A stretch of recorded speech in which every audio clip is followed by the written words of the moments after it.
Next is our chief guest for today, Ms. Ashwini Deshpande, the co-founder and director of Elephant Designs. A 1989 graduate of National Institute of Design, Ahmedabad, Ashwini is a co-founder of Elephant Designs, India's largest independent integrated design consultancy with offices in India and Singapore. She has done path-breaking work for global brands in diverse segments that went on to win awards in India, Singapore, Hong Kong, Italy, Germany, and the USA. Ashwini was invited by Rockefeller Foundation to participate in the Global Social Impact Workshop. She has lectured across more than 20 countries at international design events. She has been a jury at all major international design awards, including the Cannes Lions France, New York Festival Awards, and the D&AD Awards UK.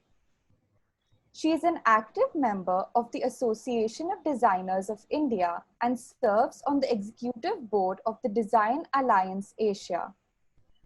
Impact magazine has recognized Ashwini among 50 most influential women in media for 5 consecutive years. She is on Campaign India's A-list. We would now like Ms. Ashwini Deshpande to enlighten the gathering with her thoughts. Thank you, Pratna, and good morning, everyone. It's an absolute pleasure. And before I say anything else, I want to say a big congratulations to everyone who has chosen this amazing path of design. And I don't know what else will happen in your life, but I can assure you one thing, that you will never have a dull day in your life, not one single day.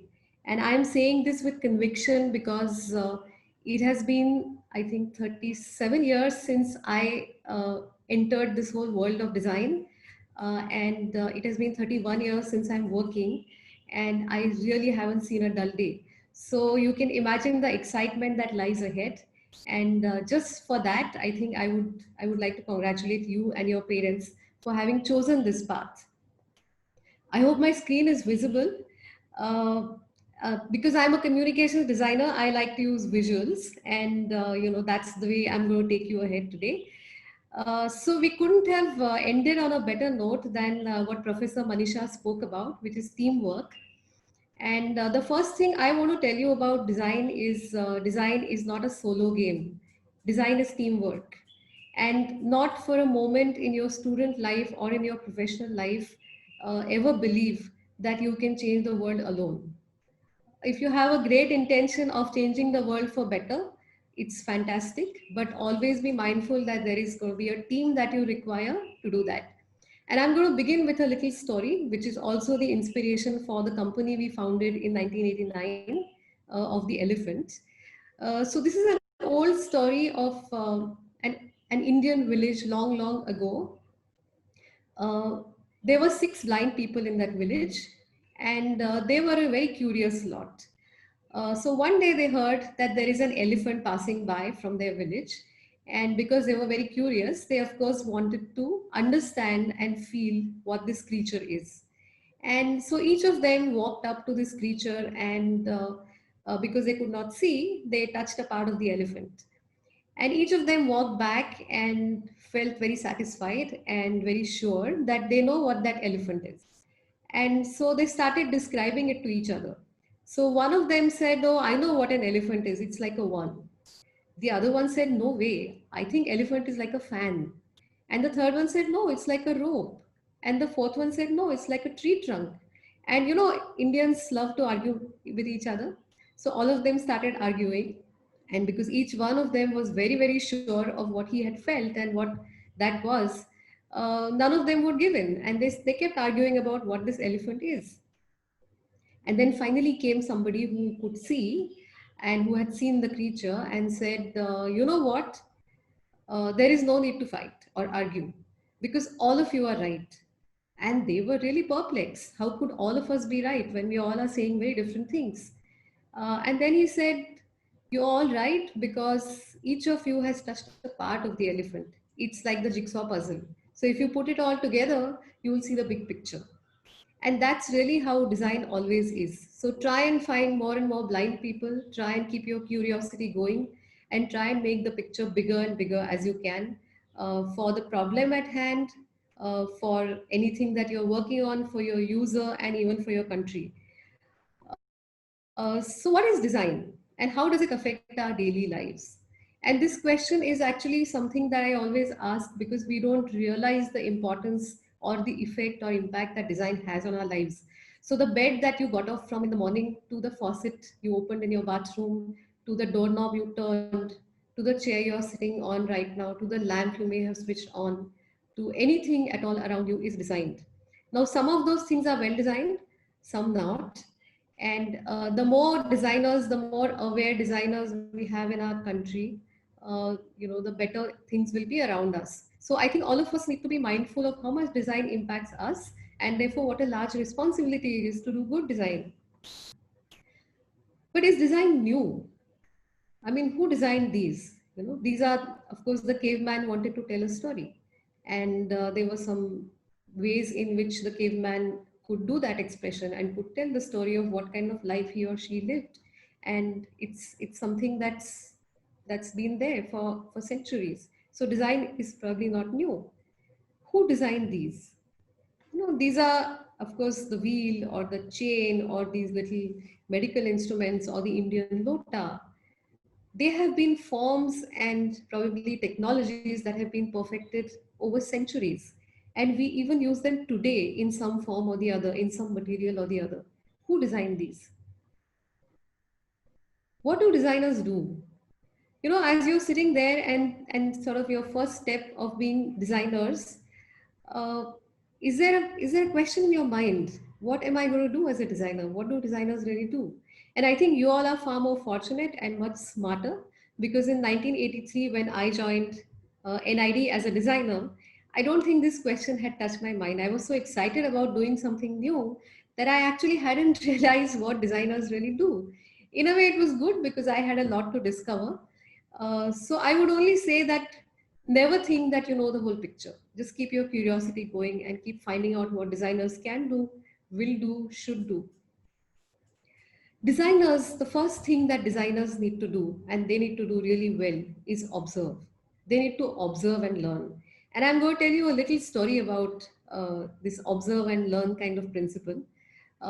Because you heard a lot of talks right now, and probably I'm sort of blessed with the last spot. So I thought I'll keep peppering my talk with stories. So here is the next story. This is about an Indian farmer and an American tourist. And an American tourist was visiting India in the summers, because the place where he came from didn't see much of sun. It was a lot of gloomy, gray, dark weather, cold winters, and so on. So he really was looking forward to a lovely summer. And so he landed up. And because he was a bit of an adventurous kind, he decided that he will do a countryside walk. Now, what countryside means in the Western world is not exactly what it means in our context, but he didn't know that. So he started walking. He just took his own backpack and started walking, and he thought that he will try and walk towards the first village that he comes across and maybe rest there a bit and come back. And along the way, he will take in the countryside, in his own words. And so he started walking. He left the city, and there were fields on both sides, and slowly the fields started getting greener, and sun also started getting sharper.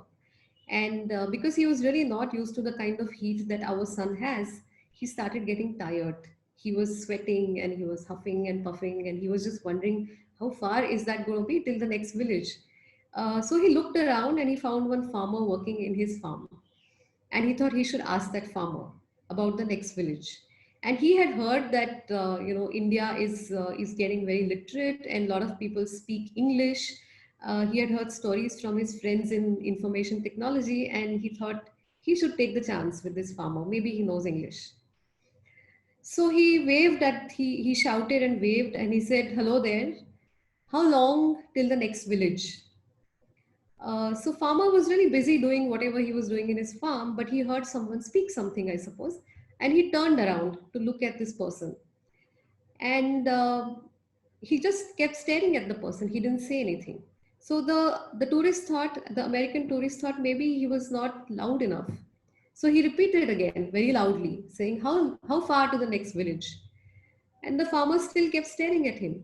And this tourist said, oh, all this thing that I heard about Indians knowing English and all that is just rubbish. I don't think anybody knows English. So now what am I going to do? So he started acting and he started showing to the farmer as to how long to the next village. And he started doing his dumb charades. And the farmer still wouldn't say anything. And now he's thinking, oh, he's not only not, he doesn't understand my language, but he's also dumb and idiotic because he's just not even answering me. And he just gave up and he said, oh, whatever. And he started walking. And it took about 5 to 8 steps. And then he heard the farmer saying, hello, that will be 20 minutes. And he turned around in a shock and he said, what is this? I have been asking you again and again. I shouted at you 3 times. I acted out and I asked you, and you wouldn't answer. Why are you answering me now? And the farmer says, because I hadn't seen your walking speed till then. So what was he doing? He was actually just observing. So never jump to your answer before you've observed and known everything. I think that's extremely important in design. Never jump before you know everything. You have to understand the problem at hand from all angles. So no matter how many ideas are bubbling in your head, till you have understood the problem, don't jump to it. Don't jump to the solution. The next thing, of course, designers observe, but the next thing, designers have to empathize. And this is something which doesn't come easy, because a lot of times you will be solving problems for the kind of people or personas that you don't identify with. They could be culturally very different, their age groups could be different, their economic backgrounds could be different, their languages, a whole lot of things. And therefore, unless you really go into their shoes and understand where the shoe bites, you will not be able to solve that. So designers have to keep this empathy in mind at all times. Designers ideate, of course. I mean, that is the whole excitement, right? You have come into this profession because you believe you have great ideas. And of course, designers do that. But what is the extent to which you can ideate the new world, the future? I mean, as you can see the images on the screen, both of them solve a problem, but one of them has solved it in a very different way. Because in the new world, all of us always have our phones in our hands and we are never looking up. In the old world, people would look up to a signage. In the new world, you're looking down. So your solution for the signage is also down in your phone. So designers have to ideate to the next level. You cannot just improve how that yellow board is. You have to improve the whole quality of solution based on what your user is and what your user's life is. Designers bring ideas to life. And what do I mean by that? I suppose both these images would be familiar, right? I'm wondering if there are any Game of Thrones fans, maybe and maybe not, but I'm sure you know who these characters are. One is the Padmavati from the movie Padmavat, and the other is from the Game of Thrones, the character. And surprisingly, both these, one is from the 13th century and one is from the 15th century fiction. Now, both these, nobody has seen them. Nobody alive today has seen them. Nobody alive today has seen their photographs. So for anybody who's trying to imagine these characters, they are bringing an idea to life in their own imagination. None of them actually existed, but they are so real for us today. Because somebody has ideated on what that life would be, what their language would be, what their accessories would be, how would they talk, walk, what their relationships would be like. And somebody's brought them to life to such a degree that we believe they're almost real. Do designers make a difference, and how do they make a difference? A good design, very simply put, has to be simple, functional, safe, easy to understand, easy to use, easy to maintain. Never forget that, because we don't want to be in this world of use and throw. Design has to be delightful and desirable. Now that's a lot to do. And I think Professor Manisha said that you need really strong shoulders, and that's true. Because if you want to do cool design, you have to actually have all of these qualities in the design. Good design is responsible. I think Dr. Bhatt already spoke about the kind of responsibility that we have towards our communities and society. A responsible design also needs to innovate, it needs to differentiate, and it needs to simplify the user's life. A simple example, I'm sure all of you have elders in your houses and you've seen them struggling with their phones because smartphones come with so many features. But maybe some of us don't want all those features. Maybe some of us just want to receive and make a call. That's all. Or some of us don't feel familiar with the language. So, how do you simplify? Design is thinking about users. It's not about your self expression or your self gratification. It's about the user. What does the user really want? Just try and focus on that. Good design is also universal. There is no language in all the emojis that we use. I mean, it's so universal that around the world, a smiley is a smiley and a clap is a clap. Good design is thinking holistically. So it's a system. You can never think of a solution as an isolation. It's a whole system that you have to think about when it's good design. And design is also adding delight. Now, what you see on the left hand side does the job. It will alert you and save you from slipping on the wet floor. But the design on the right also adds a little bit of delight, puts a smile on your face, and does the job beautifully. So don't ever stop at just the left hand side. You know, push yourselves one step ahead and see if you can add delight to that design that you have at hand. Design is also bringing clarity. Look at the design on the left. I don't think it's very clear how to go up or down. But on the right, it's very clear. So design is all about also bringing clarity to whatever the purpose of the design is. And lastly, design is a real profession. It's not a hobby. It's not something that you do because you feel cool about it or you feel you can do really good drawing or you feel you're very creative. All of that, yes. But design is a serious profession. It can make a difference to people's lives. And I'm going to tell you a little anecdote from a movie that I never forget.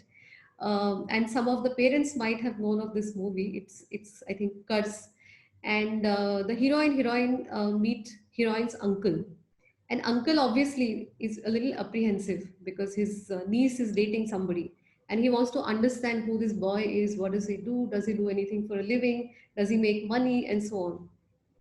So he asks the hero, what do you do, aap karte kya ho? And Rishi Kapoor, who is the hero in this film, says very proudly, मैं गाना गाता हूँ. And Pran, who is the uncle, says, गाना तो मैं भी गा लेता हूँ, लेकिन तुम क्या काम क्या करते हो? And you know, you might come across questions like these in your life because a lot of people don't realize that design is a real profession. They'll say, oh, design, all right. But the question going in their minds is, how do you make your money? So let me assure you that design is a real profession. Whatever your definition of success, whether it is doing good for the world, whether it is earning money, whether it is running a great, exciting life every day, whether it's changing the world, you can do all of this by being a designer. And this one specifically is for the parents who have a little question in their mind all the time. And whenever any parent comes and asks me for advice, there's one question in their mind, which is there scope in this profession? And what they're actually trying to ask me, and I understand their concern because I'm a mother myself, and I understand the concern when they say it's scope. What they're trying to ask is there money in this profession? The word money is just spelled differently as scope. So I think this has been already discussed today by one of the speakers that it's not about the profession, it's about you. There are equal number of successful engineers in the world as not so successful ones. There are equal number of successful doctors in the world as not so. And there will be equal number of very, very successful designers as not so much. So the whole point is what is the quotient of passion inside you? What is the degree of integrity? How aligned you are to what you're set out to do. Scope is as big as how you want it to be. How much are you willing to put in? That is the size of scope you have. And today, literally, sky is not the limit. I mean, think of SpaceX mission, think of Mangalyaan, think of Gangayaan.